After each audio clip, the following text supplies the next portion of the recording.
l'agence.expert. En fait, le statut des baux commerciaux, le bail commercial est protecteur du locataire. Ça, c'est pas possible. Même si les deux parties sont d'accord, ça n'est pas possible parce que la durée minimale d'un bail commercial, c'est 9 ans. On peut faire plus, mais on peut pas faire moins. Mais au moment de l'entrée dans les lieux, il y a une valeur locative qui est complètement libre d'être fixée. C'est ce qu'on appelle le prix du marché. Donc effectivement, là, c'est la rencontre de l'offre et de la demande. Seul, on va plus vite. Ensemble, on va plus loin. Je suis Rudy Brovelli, passionné par l'entrepreneuriat et fondateur de l'agence.expert, une agence de communication spécialisée auprès des experts comptables. Avec le podcast Place à l'expert, j'ai le plaisir d'échanger tous les mois avec un expert dans son domaine d'activité. Un expert comptable, un notaire, un avocat, un assureur et bien plus encore. Mon objectif est de nous apporter un maximum de solutions et d'astuces pour faciliter et pour améliorer notre quotidien d'entrepreneur. Ensemble, grâce aux conseils de nos experts, faisons décoller notre business. Et tout de suite, place à l'expert. J'ai le plaisir d'accueillir ce mois-ci Xavier Argenton, expert en droit de l'immobilier, avocat de profession depuis 1990. C'est en 1998 qu'il crée son propre cabinet Argenton Avocat, qui a pour activité dominante le droit immobilier.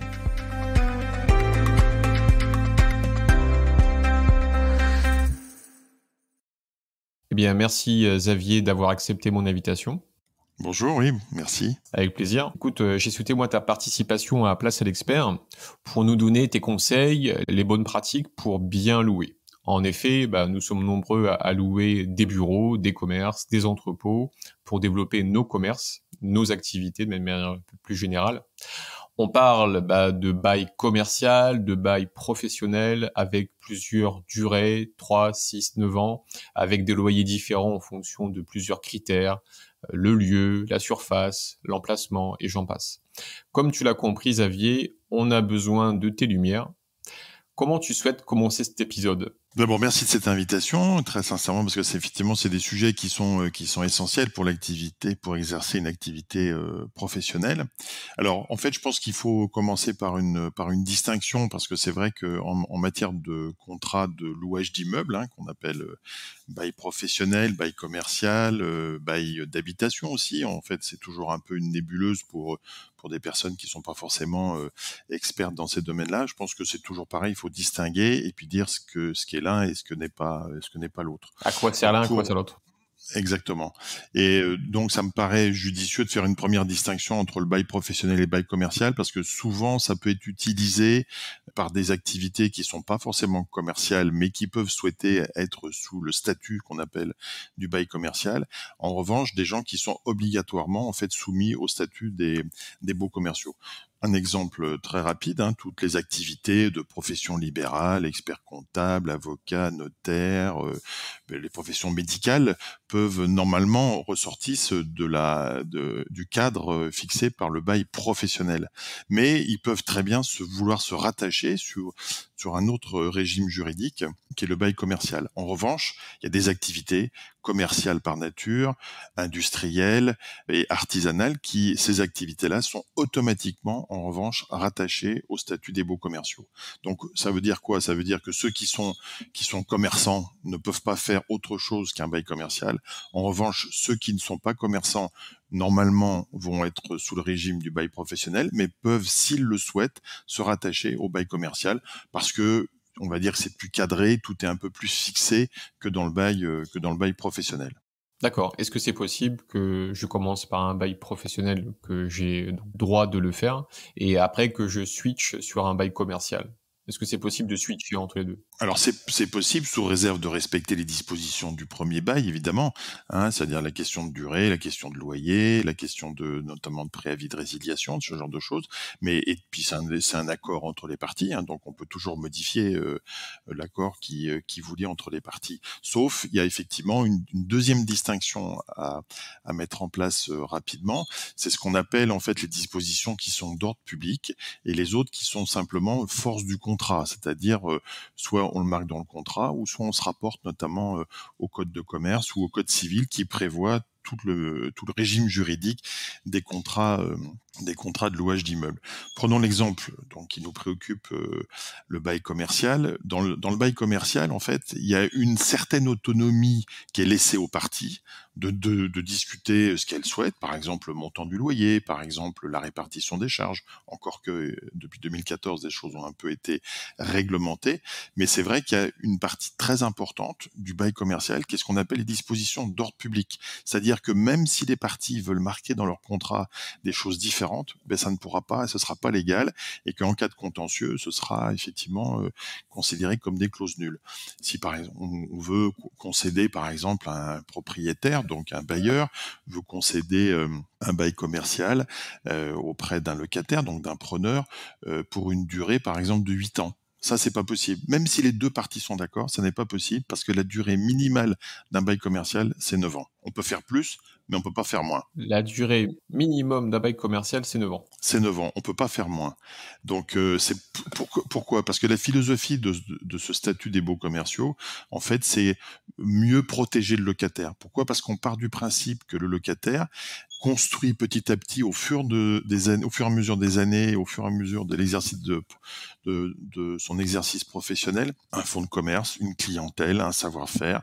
Et donc à partir de ce moment-là, l'élément essentiel qui lui permet d'exercer cette activité, ça reste quand même le bail commercial, c'est-à-dire la capacité de pouvoir développer une clientèle dans un lieu déterminé. Et donc le législateur, dans les années, le 30 septembre 1953, c'est le début de cette réglementation, a considéré qu'il fallait protéger ce qu'on appelle la propriété commerciale, en lui disant, voilà, on vous donne un droit quand même très protégé de pouvoir rester dans les locaux, et donc si vous ne restez pas dans les locaux, en contrepartie de ça, le bailleur sera obligé de vous indemniser. Donc c'est ce qu'on appelle les indemnités d'éviction, dont on parlera rapidement tout à l'heure. Mais c'est un statut qui protège le locataire parce qu'il protège l'activité commerciale, le développement de l'activité commerciale. Et c'est la philosophie initiale, en fait, de ceux qui ont pensé ce système juridique, qui était assez unique à l'époque, et qui, à mon avis, fait une vraie spécificité et qui favorise, alors, comme toutes les réglementations, il y a des choses qui doivent évoluer dans le temps, et c'est le cas assez régulièrement, et notamment, il y a une loi en 2014 qui a pas mal modifié les choses, mais c'est vrai que l'idée fondamentale, c'est de protéger le commerçant. D'accord, OK. Alors il y a un point que je voudrais aborder avec toi justement, pour, avoir vraiment une vision très claire de cette partie-là, bail commercial, bail professionnel.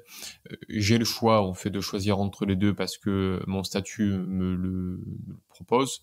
Le permet, oui, exactement. Voilà, la question c'est: est-ce qu'il y aurait un avantage d'aller vers l'un ou un inconvénient d'aller vers l'autre ou inversement? En fait, est-ce qu'il y aurait ce qu'on appelle de l'optimisation ou des avantages d'aller vers plutôt un bail commercial, plutôt un bail professionnel? Alors, il y a une partie de la question qui est qui veut dire que la cible, en fait, où là il y a pas de possibilité de choix, c'est ceux qui ont une activité commerciale, industrielle ou artisanale. Eux, cette catégorie d'activité, ils peuvent pas choisir, ils sont automatiquement bail commercial. Les seuls qui ont la possibilité de pouvoir choisir, c'est ceux qui sont dans la catégorie naturellement d'aller vers le bail professionnel, donc par exemple les professions libérales, qui vont voilà, ou par exemple les experts comptables qui exercent notamment des activités dans le cadre de sociétés commerciales, qui pour des raisons de pérennité, parce que en fait la durée d'un bail commercial est de 9 ans et celle d'un bail professionnel est de 6 ans, et donc c'est vrai qu'ils considèrent qu'ils ont fait des investissements dans les bureaux par exemple, ou qui considèrent que c'est plutôt un bon emplacement, bref, pour ces raisons-là notamment, ils souhaitent avoir une pérennité plus forte en fait de leur implantation et vont vers le bail commercial. Ça c'est possible pour eux, parce que mais le reste, industriel, commercial ou artisanal, on est automatiquement dans le cadre d'un bail commercial. D'accord. En fait, ce que je voulais savoir, c'est est-ce qu'il y a par rapport aux 2 bails, si, mon statut me le permet de choisir entre les 2, est-ce qu'il y aurait un bail qui serait plus avantageux, en fait, que l'un et l'autre? En fait, non, en fait, c'est au cas par cas, en fait, si je comprends bien. C'est au cas par cas, mais c'est vrai que le statut des baux commerciaux, le bail commercial est protecteur du locataire. D'accord. Donc effectivement, en tant que locataire, et puis on a, je dirais, un cadre qui est plus facile, qui est assez précisément délimité.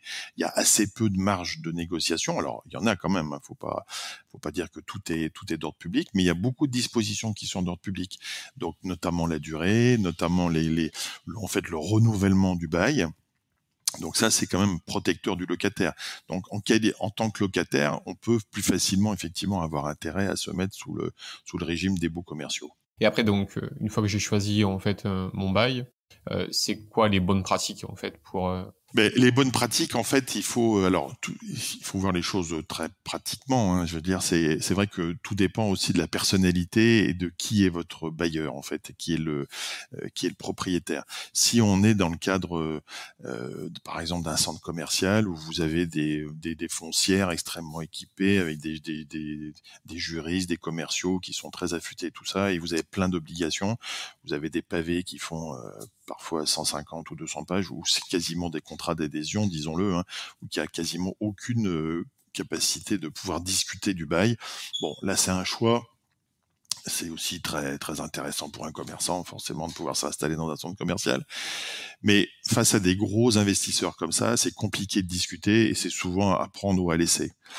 Si vous avez un bailleur qui est une SCI familiale ou même un particulier, où là vous avez une capacité de négocier, effectivement, ça je pense que c'est possible beaucoup plus facilement que face à une foncière. Donc en fonction de la personnalité du bailleur, la marge de négociation sera pas la même en fait. Et c'est ça je dirais une grande distinction générale. Alors après, il y a des points effectivement de vigilance sur lesquels il faut porter attention. Alors ce que je disais sur le bailleur professionnel, on va dire, est limité par des dispositions d'ordre public. Hein, il peut pas faire n'importe quoi. Mais sur les marges de négociation qui sont laissées dans le statut, c'est vrai que la marge est plus faible avec un investisseur important professionnel qu'avec une SCI ou des particuliers qui ont un ou deux commerces à louer. Voilà. Alors, les points de vigilance, c'est effectivement de considérer que sur la durée du bail. La durée du bail, je le disais tout à l'heure, elle est limitée de toute façon à 9 ans. On peut pas avoir une durée inférieure à 9 ans. On peut avoir une durée supérieure, on peut mettre 10 ans, on peut mettre 11 ans, on peut mettre 12 ans, mais en tout cas, inférieur à 9 ans, ça n'est pas possible. C'est pas anodin, puisque effectivement, quand vous êtes dans le cadre d'une durée de 9 ans, vous pouvez prévoir des investissements en tant que locataire sur cette durée-là. Si vous faites des gros investissements, effectivement, il faut peut-être discuter avec le propriétaire d'avoir une durée plus importante, tout en se réservant en tant que locataire la possibilité de résilier, notamment tous les 3 ans ou à d'autres dates, hein, parce qu'on parle souvent de résiliation de baux 369, mais on peut très bien convenir contractuellement d'avoir des possibilités de résiliation tous les ans ou aucune faculté pendant 9 ans de résiliation pour le locataire. Ça, c'est le cas quand le bailleur a investi beaucoup et considère qu'il veut avoir un locataire qui reste au moins pour 9 ans pour amortir l'investissement qu'il fait. D'accord. Si le locataire souhaite, éventuellement renégocier ou partir tous les ans, est-ce qu'il doit le préciser en fait dans le bail? Voilà, alors voilà exactement, parce que c'est vrai que cette faculté de résiliation triennale, elle est prévue par les articles du Code de commerce, hein, qui disposent sur le statut des baux commerciaux. Mais si contractuellement il considère que il veut avoir un bail de 9 ans, mais bon, qu'il souhaite pouvoir résilier éventuellement par exemple tous les ans pendant la première période triennale ou tous les ans pendant toute la durée du bail, ça c'est une négociation qu'il peut avoir avec son propriétaire pour avoir une certaine souplesse. Après, c'est comme dans toute négociation, il y a des contreparties. Parce que le bailleur, lui, n'a pas forcément un intérêt à avoir un locataire qui peut partir tous les ans. Mais en tout cas, c'est une possibilité que la loi préserve pour le locataire, hein, sachant que de l'autre côté, le propriétaire, lui, ne peut pas, sauf cas très particulier, ne peut pas demander à son locataire de partir avant le terme du bail, avant les 9 années, si la durée du bail est de 9 ans. Donc même s'il veut revendre son commerce? Alors, s'il veut revendre son commerce, de toute façon, par rapport le commerçant, oui, le locataire. Pas le propriétaire veut revendre son commerce et que dedans il y a un locataire. Veut revendre son local. Alors lui, le commerçant, en fait, le locataire, il a un droit de préemption, hein, sur les locaux. Donc, ça veut dire que le propriétaire est dans l'obligation de lui proposer aux mêmes clauses et conditions que ce qu'il propose à un éventuel acquéreur qu'il peut avoir déjà en cible. Donc il est prioritaire. Le locataire puisse Voilà, il est parce qu'on a effectivement, il est prioritaire, mais aux mêmes clauses et conditions. C'est-à-dire qu'il faut que le prix soit toujours le même. S'il y a une négociation avec l'éventuel acquéreur extérieur, eh ben il faut qu'il repropose avec des délais à respecter. Il faut qu'il repropose au locataire. Il faut vraiment que le locataire exerce son droit de préemption de manière complètement égalitaire avec quelqu'un d'extérieur. Voilà, donc c'est une disposition qui est plus récente et qui permet au locataire, ben voilà, au bout d'un certain temps, de pouvoir bénéficier et capitaliser sur ce qu'il a fait en restant dans les locaux en question, quoi. Voilà. Est-ce qu'on peut négocier un loyer? Toujours en fait, parce que là, c'est des dispositions qui sont pas d'ordre public, hein. C'est-à-dire qu'il y a pas, il y a un encadrement sur le renouvellement du bail avec le plafonnement du loyer. Ça, la loi fixe certaines dispositions, mais au moment de l'entrée dans les lieux, il y a une valeur locative, hein, qui est complètement libre d'être fixée. C'est ce qu'on appelle le prix du marché. Donc effectivement, là, c'est la rencontre de l'offre et de la demande en fonction. Alors, il peut y avoir pour des zones très avec forte croissance économique, avec des pas de porte éventuels qui sont demandés par le propriétaire, ou un droit au bail qui est demandé si c'est dans le cadre d'une cession de bail, voilà. Mais globalement, le prix du loyer, il est fixé librement entre les parties.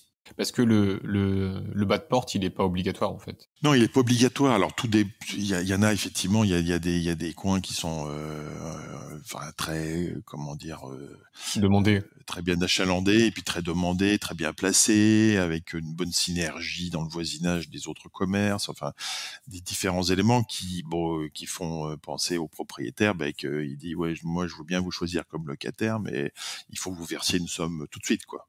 Et que en plus du loyer, hein, donc ça peut être, ça dépend, mais ça peut être 50, 100 000 euros, ça dépend des endroits, hein. Et Et puis ensuite qui est-ce après, qui définit ce prix-là? ah ben ça c'est la libre concurrence, hein. C'est une négociation entre le propriétaire. Il y a des indices, hein. Des indices? On a oui, il y a des indices. On peut, je veux dire, auxquels on peut se reporter, où on sait que globalement, dans tel environnement, voilà à peu près le prix d'un pas de porte, hein. Et puis il y a des coins dans une même ville où il y en a pas, quoi, parce qu'il y a personne qui veut, enfin il y a moins de gens qui veulent s'installer, donc la concurrence est moins forte. C'est un moyen pour le bailleur propriétaire de discriminer entre les différents candidats en disant voilà, voilà le montant du loyer, puis voilà le montant du pas de porte. Donc si vous le voulez, il faut verser un pas de porte, quoi. D'accord. Et c'est quoi la différence avec le droit au bail? Alors, le pas de porte, c'est le propriétaire qui le demande, donc c'est au propriétaire qu'il faut le verser. Le droit au bail, c'est au locataire qui est en place, qui veut céder son bail, et donc à ce moment-là, négocie avec un éventuel repreneur en disant voilà, moi j'ai un loyer par exemple pas très élevé, donc c'est un avantage quand même que vous allez avoir à prendre ma suite. Donc à ce moment-là, il considère que ça nécessite un paiement et donc une somme d'argent que le futur locataire va verser là au preneur et non pas au propriétaire. Le pas de porte, ça se verse au propriétaire, et le droit au bail, ça se verse à celui qui est titulaire du bail, donc le preneur et le locataire. D'accord, donc le prochain locataire, en fait, il récupère le contrat tel que le premier l'a signé. Ah oui, il y aura pas de modification, hein, il y aura pas de modification. Voilà. Alors là où il faut faire attention, c'est un point de vigilance, c'est sur ce qu'on appelle la clause de destination, c'est-à-dire qu'est-ce qu'on peut faire dans le local. Donc si vous avez par exemple une clause de destination en disant que vous pouvez exercer tout commerce, ça vaut quand même assez cher, parce qu'en fait c'est vrai que vous pouvez passer d'un commerce d'habillement, un commerce de chaussures, un commerce, une restauration éventuelle, voilà. Mais c'est vrai que ces destinations, ces clauses de destination tout commerce sont de plus en plus rares, parce que les propriétaires souhaitent un peu enfermer leurs locataires dans un type d'activité, par exemple, je sais pas, n'importe quoi, restaurateur taille, et puis vous allez avoir un restaurateur japonais qui va vouloir dire voilà, mais c'est différent, c'est pas la même activité. Habillement homme, c'est pas la même activité qu'habillement femme.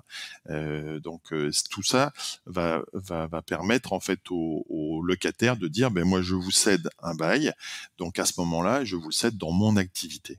Est-ce que le propriétaire peut refuser en fait certaines activités? Alors il refuse par définition toutes les activités qui ne sont pas prévues au bail, ou ça fait l'objet d'une négociation. Une destination, ça peut changer. Mais une activité qui est prévue, comme je disais par exemple, de manière assez pointue, restaurateur taille, et si c'est quelqu'un qui veut faire de la restauration japonaise ou chinoise, le propriétaire est en droit de dire ce bail ne peut pas être cédé, sauf à entrer ce qu'on appelle dans une procédure de déspécialisation. C'est-à-dire que le locataire en place en concertation avec le futur locataire, le futur preneur, en disant bah tiens voilà il faut changer, il faut déspécialiser, changer la destination des lieux pour arriver sur une autre activité que celle qui est aujourd'hui exercée. Mais tout ça, ça peut se faire d'un commun accord. Il n'y a pas besoin d'un tribunal systématiquement, mais s'il n'y a pas d'accord entre les parties, mais tout ça demande une contrepartie qui est souvent une contrepartie financière. Forcément pour le propriétaire, parce qu'il va concéder le fait qu'il change d'activité, donc à ce moment-là, il va dire c'est plus le même montant du loyer, c'est plus certaines clauses qu'on peut renégocier à ce moment-là, quoi. Quand un locataire en fait prend un bail commercial, il est neutre, il va y amener en fait des travaux. Par exemple, tout à l'heure tu parlais du restaurant japonais, donc il va devoir tout créer en fait, la chambre de froid, la cuisine, etc. Une fois que je sais pas, pour X raison, il souhaite au bout de X années en fait partir, tous ces investissements en fait, qu'est-ce qu'il en reste? Est-ce que il doit les laisser dans le commerce ou est-ce qu'il doit le reprendre? Et il y a une négociation. Est-ce qu'il dit voilà, comme je m'en vais au propriétaire, comment on peut négocier? En fait, qu'est-ce qui se passe à ce moment-là?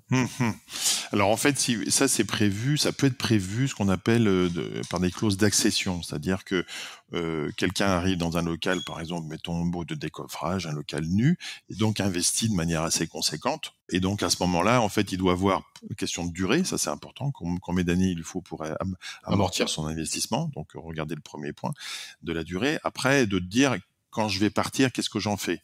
Là, normalement, tout ce qui est attaché au mur revient en fait au propriétaire. Il n'y a pas d'indemnisation qui soit prévue, parce que d'abord il peut y avoir de la vétusté, parce qu'il peut y avoir d'autres éléments qui font que définitive les travaux correspondent pas à celui qui voudrait prendre la suite. Donc voilà. Mais ça peut être réglé au moment de la discussion du bail en disant voilà, moi je vais investir 50, 100 000 euros d'aménagement et qui vont donner de la valeur de manière plus pérenne que la durée de mon propre bail, donc je peux considérer que le propriétaire me doit verser l'indemnité. C'est assez rare, reconnaissons-le. La plupart du temps, ça revient au propriétaire qui est pas forcément du métier, donc va pas forcément trouver chaussure à son pied en disant tiens je vais garder tout l'équipement de cuisine parce qu'en fait je vais rien en faire, et puis de toute façon peut-être que le prochain fera plutôt de l'habillement que de la restauration. Donc c'est plutôt l'affaire du locataire de voir s'il veut céder son bail, à ce moment-là effectivement de voir la reprise par son successeur. Et si on est dans la même activité, c'est la possibilité la plus simple de se voir rembourser en partie l'investissement initial fait par le preneur initial. Parce qu'à l'inverse, si le repreneur c'est un coiffeur par exemple, est-ce que c'est le coiffeur qui doit prendre en charge la démolition de l'existant? Alors non, c'est le locataire qui s'en va. Normalement, en général, c'est prévu de manière comme ça, où il doit remettre les choses en état. Voilà. Il y a une clause de remise en état qui prévoit que le locataire sortant doit effectivement restituer les locaux. Alors là encore, c'est une clause qui est classique, qu'on trouve partout. C'est voilà. Mais si contractuellement les parties veulent convenir différemment, ça c'est tout à fait possible. Mais s'il y a rien de disposé de cette manière-là, ce serait une remise en état initiale. D'accord, ok, super. Est-ce que tu aurais un mot de la fin? Un mot de la fin, oui, je pense que c'est un statut qui est tout à fait intéressant pour le locataire, mais il faut être vigilant sur la durée et sur la capacité que le locataire a d'obtenir son renouvellement. C'est-à-dire que la particularité de ce contrat de bail, c'est effectivement de pouvoir permettre au locataire, à la fin du contrat, de la durée initiale du bail, de dire voilà, je veux le renouvellement de mon bail. Il faut faire attention à ce passage quand la durée est de 9 ans, à ne pas laisser, en tant que locataire, à ne pas laisser dépasser la 12e année avant de demander le congé, qu'on appelle en disant je mets fin au bail, mais je demande le renouvellement. Donc c'est un acte d'huissier qui s'appelle une demande de renouvellement. Parfois c'est le propriétaire qui prend cette initiative, mais c'est cette partie-là qui est importante aussi à anticiper le moment du renouvellement. C'est-à-dire que si le bail fait 9 ans, faut commencer à y réfléchir au bout de la 7e, 8e année pour dire comment ça va se passer après.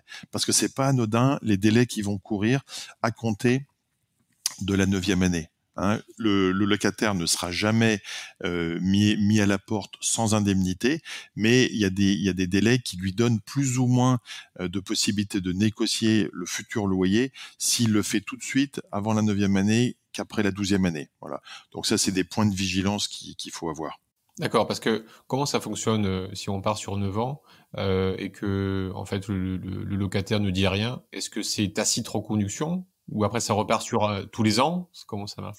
Non, voilà, en fait, on va passer dans une durée qu'on appelle indéterminée, c'est-à-dire autant la période initiale était de 9 ans. Si on laisse passer la 9e année, Sans rien dire? personne ne fait rien, ni le bailleur, ni le preneur, mais le bail va continuer. C'est la protection qui est donnée au locataire. Mais la difficulté, c'est que le temps, 3 ans, c'est vite passé, et qu'en fait, si on dépasse la 12e année, on arrive dans ce qu'on appelle le déplafonnement automatique du loyer, c'est-à-dire que pour le locataire, le propriétaire peut lui dire, écoutez, le loyer, maintenant, il est fixé à la valeur locative. Alors que si on négocie ça entre la 8e, 9e, et en tout cas avant la 12e année, là, on est dans le cadre d'un plafonnement, et c'est plus compliqué, si on se place du côté bailleur, d'obtenir l'augmentation de loyer, parce que là, il y a des procédures, des justifications, des critères à mettre en place, notamment que pendant la durée du bail, il y a eu, on parle souvent de la modification des facteurs locaux de commercialité, qui est l'élément souvent mis en avant. Il y en a d'autres, mais il y a celui-là particulièrement.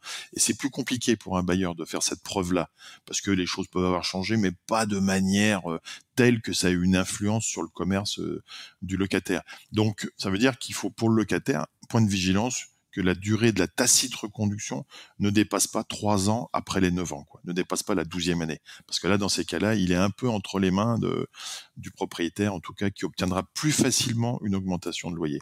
D'accord. Et quand il renégocie en fait la suite, est-ce que ça repart encore pour 9 ans ou après est-ce que c'est une durée indéterminée? Alors, tant que personne n'a rien fait, n'a pas délivré un acte d'huissier, c'est-à-dire soit le propriétaire délivrer un congé avec offre de renouvellement, ou le preneur une demande de renouvellement, toujours Donc par ça c'est huissier. par l'huissier, d'accord. Ouais, toujours. Enfin, la notification, c'est un acte simple, hein, je veux dire, qui fait 2 pages, hein, mais qui est notifié automatiquement par huissier, par sécurité, et puis aussi par intérêt, parce que ça fait courir des délais. À partir de ce moment-là, effectivement, la prise d'effet du nouveau bail est fixée. Hein, c'est la prise d'effet du congé qui va donner le point de départ du nouveau bail. Si personne ne fait rien, le bail il peut perdurer 13 ans, 14 ans, 15 ans. Mais c'est important parce que de le faire si le propriétaire ne fait rien, que le locataire prenne l'initiative de demander le renouvellement, parce que ça assure une certaine solidité à son activité. C'est-à-dire que, parce que du jour au lendemain, au bout de la 14e année, bum, le propriétaire, le bailleur délivre un congé, refuse le renouvellement. Alors certes, le locataire touchera une indemnité en contrepartie du préjudice qu'il va subir de quitter les locaux, mais quand vous faites des investissements, quand vous développez votre activité, recevoir un congé en vous refusant le renouvellement, c'est quand même très périlleux pour votre activité. Donc c'est pour ça qu'il faut être vigilant autour de ces 9 ans là, hein, pour le locataire. Ok, ouais. En fait, ce que je voulais savoir, c'est après, donc, une fois que je fais une demande de renouvellement de bail, entre guillemets, à la 7e, 8e année, ça va pas repartir après pour 9 ans, en fait. Après, après, ça Alors, repart, en fait, à partir du moment où déterminé. vous faites une demande de renouvellement, le propriétaire a 3 mois pour répondre. S'il répond pas, ça veut dire qu'il est d'accord pour le principe du renouvellement du bail. Il peut dire, je suis d'accord pour vous renouveler le bail. Ça sera le point de départ du nouveau Quelle bail est de la 9 ans, durée ça. de ce renouvellement? C'est 9 ans encore? Ça 9 ans, repart pour... 9 ans. Ça Ouais, 9 repart ans. pour 9 ans. Ça repart pour 9 ans. Donc, il peut vous dire, je suis d'accord pour 9 ans, mais par contre, il y a un truc, je suis pas d'accord, ça va être le loyer. Je veux qu'il augmente ce loyer. Donc là, effectivement, il y aura un point de discussion qui sera traité, c'est prévu par les textes, mais qui sera traité, mais il peut, dès à présent, dire, soit il répond pas dans les 3 mois, ou soit il dit tout de suite, OK pour le renouvellement, mais par contre, je veux que le loyer prenne 20%. Donc ça veut dire que tant que que le nouveau loyer n'est pas fixé, le locataire va payer l'ancien loyer, c'est-à-dire comme le bail initial, mais en revanche, il aura une épée de Damoclès sur lui parce qu'il va considérer quand même qu'il y a une possibilité que son loyer augmente. S'ils se mettent pas d'accord, ce sera la justice, expertise judiciaire, tout ça qui fixera le montant du nouveau loyer, quoi. Donc il y a cette espèce d'incertitude quand même. Mais en tout cas, il restera, la durée sera de nouveau pour 9 ans, pour la même durée que le bail initial. Ouais. On repart toujours pour la même durée. Mais il faut faire un acte d'huissier. S'il n'y a pas d'acte d'huissier, on part en durée indéterminée. En fait, il y a pas de preuve, quoi, c'est ça? C'est en fait une En sorte de fait, tiers de confiance. Ouais, c'est la mécanique en fait, c'est-à-dire il faut qu'à un moment donné, soit le bailleur, soit le preneur se disent qu'est-ce qu'on fait quoi, qu'est-ce qu'on fait ensemble. Donc si on fait rien, bah on va continuer comme ça, une vie commune parallèlement, ou soit je dis ben moi je veux vous garder, à ce moment-là je vous le notifie par écrit. Voilà, Ok. je fais Et l'huissier est le tiers un de acte confiance de positif. cette relation. Ouais. Oui, c'est ça, officiel, parce que c'est lui qui va donner une date certaine, en fait, officielle, au moment où le propriétaire aura reçu, par exemple, la demande de renouvellement. Ben, on dira, voilà, à partir de ce moment-là, il y a un nouveau bail qui court pour 9 ans. Donc le locataire est rassuré. Le propriétaire, bon, ben, il se dit, voilà, j'accepte le renouvellement, mais je peux voir demander la modification de certaines choses, et notamment le montant du loyer, c'est ce que, en général, beaucoup de propriétaires font et prennent l'occasion de cette demande de renouvellement pour essayer d'avoir un petit peu plus en matière de loyer, quoi. Ce qui est pas automatique, hein, si on a fait cette demande-là avant la 12e année, hein, ou si le bail initial n'est pas d'une durée supérieure à 9 ans. Voilà, c'est ça la petite subtilité. Ouais, le Voilà. bailleur, le locataire se protège plus s'il anticipe que si Oui, il voilà, a. c'est ça, exactement, Ouais. exactement, exactement. Ok. Eh ben c'est clair. Mais on a bien appris. Je pense qu'on a une bonne base déjà de réflexion et de bonnes pratiques. Donc merci à toi, Ok, bon, ben, Xavier. j'espère, ouais, c'est clair. Ouais. Et puis Avec on se plaisir en dit tout cas. à une prochaine fois pour un nouveau épisode. Merci à toi. Avec plaisir. Merci à vous. Au revoir. Si cet épisode vous a plu, partagez-le autour de vous et mettez 5 étoiles pour aider d'autres entrepreneurs dans leur activité. Pour aller plus loin, faites-vous accompagner par des experts. Quant à moi, j'aurai le plaisir d'accueillir le mois prochain Benoît Maury, expert en facture électronique. Il nous donnera ses conseils pour nous aider à mieux comprendre cette nouvelle réforme pour nos entreprises. Cet épisode vous intéresse, je vous donne rendez-vous le mois prochain. En attendant, prenez soin de votre entreprise. Bye bye!